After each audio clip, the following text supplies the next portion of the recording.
Mhm. Uh, Chapter 20, verse 16, thou shalt not bear witness against thy false witness against thy neighbor. Now, I've had this happen numerous times where somebody said I was in the city when I wasn't, and you thought, well, he can't do anything. What if I just use the index, right, the glossary? And then each day I spend a little time reading the Bible, not as most people would do it, because I don't really like devotions that much. I've tried to do them, yes.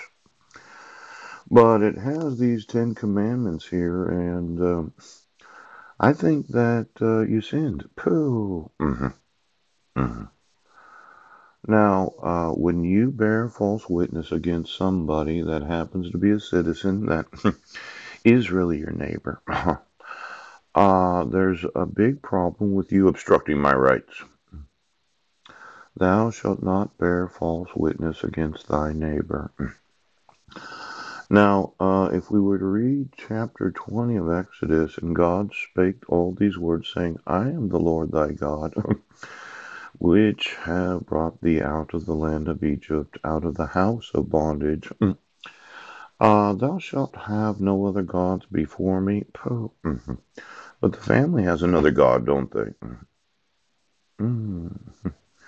Your obstructions of justice.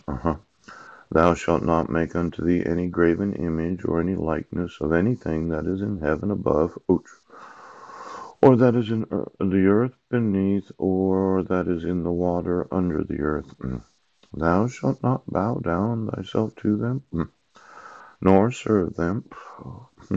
For I, the Lord thy God, am a jealous God. Yeah.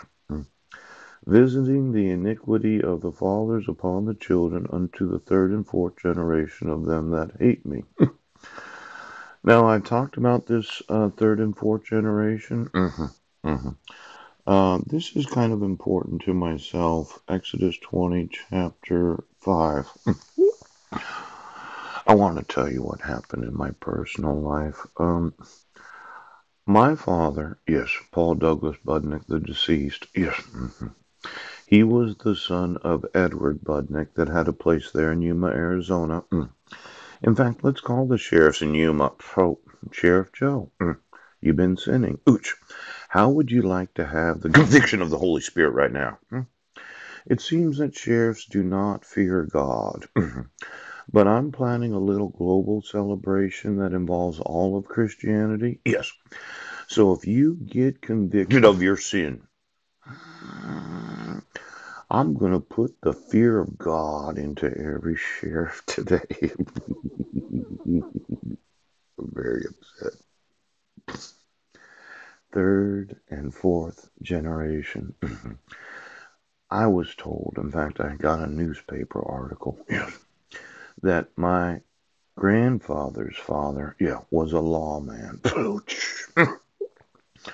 His brother Joe traveled from Chicago. He stabbed him, yeah, he shot him, and he burned him up in his house. Now, I'm the fourth generation of really a kind of a curse that happened on a family. And as the fourth generation, I'm not a drinker. No, I'm an alcoholic. I stopped drinking in my early 20s. Yes. I'm not really a womanizer, though I do like those women that volunteer. In fact, last night I was thinking about it. Quite often, some women, they get upset and they're like, well, I'm really upset with what's going on. And I was like, for 11 days a month, I don't want you to focus on anything other than your sexuality. Yes. Just utilize your sexual nerve endings to want to volunteer to make babies. Right. And those 5 days of estrogen, that one day of ovulation, the 5 days of progesterone, yes, I want you to be nurturing. I want you to be ovulating. Yes. And I want the eroticism of knowing that there's a hormonal change that takes place after ovulation. I said, just don't worry about it. I'm needing you to stimulate your sexual nerve endings because you want to volunteer, ooch, to be involved in the reprogramming of the sexuality of those that are in the family that said, ooch, oral fish fixation, pouch. Now, this fourth generation, yeah, it seems that somebody's been really cursing my family since my great great grandfather was burnt up in his house.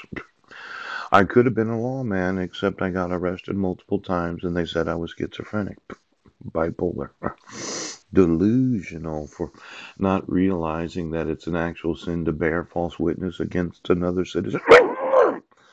Now, I know that I'm wanting my sons, but you're going to keep them in the wrong grades and you're going to continue to abuse them because you can't admit any wrongdoing. I'm going to want to reverse this four generations of those that hate me, those that hate God.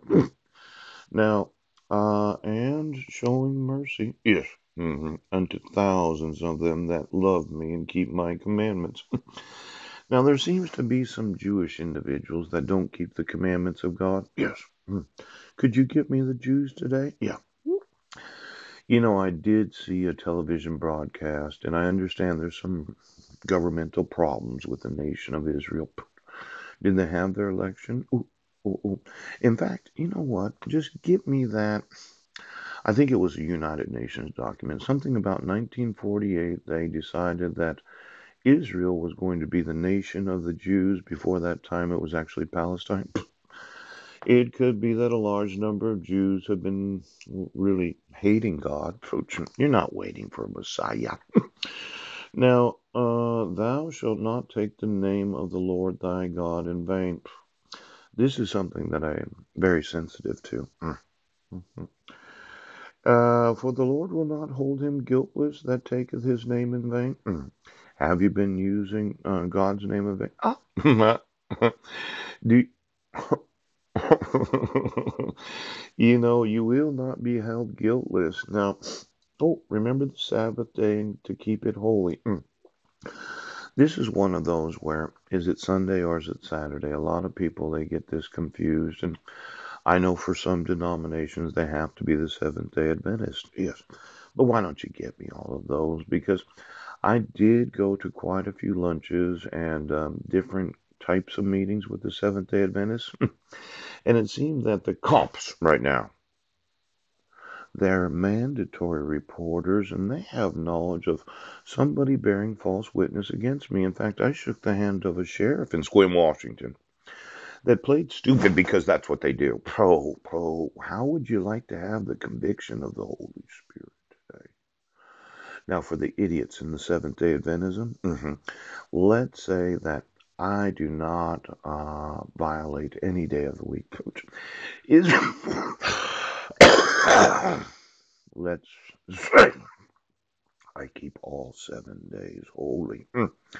Now you say I'm a sinner. Yes, I inform you of a crime, and you can allow for me to not sue you for a false police report in Squim, Washington, right now. Now for the pastor, yes, I did go to the meetings. Poop. And I think that Saturday or Sunday is really not as much of an importance as keeping it holy. Yes, as in if you were to live your life as you would want to be holy. Yeah. 7 days a week. It would not matter if it was Saturday or Sunday. So now, for all of those that are big Sunday holy keeper days, yes, why don't you work on being holy every day of the week? You piece of shit.